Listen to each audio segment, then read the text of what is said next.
தமிழ் செல்வன் என்பார், சத்குணசீலன் என்பார், மயூர வாகனன் என்பார்,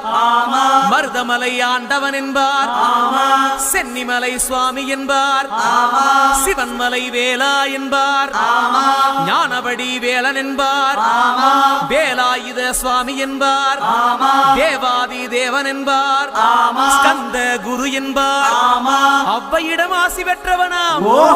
அப்பனுக்கே பாடம் சொன்னவனா, கார்த்திகை பெண்ணிடம் வளர்ந்தவனா, தேன் தமிழ் காத்த தெய்வமா, மயூர வாகனத்தில் வருபவனாம், சித்தாதி சித்தனா, சஷ்டி கவசம் கொண்டவனாம், அப்படிப்பட்ட முருகனவே ரொம்ப ரொம்ப சின்னவனா, முருகன் சின்ன சின்ன முருகைய சிங்கார முருகைய கொஞ்சி கொஞ்சி தமிழ்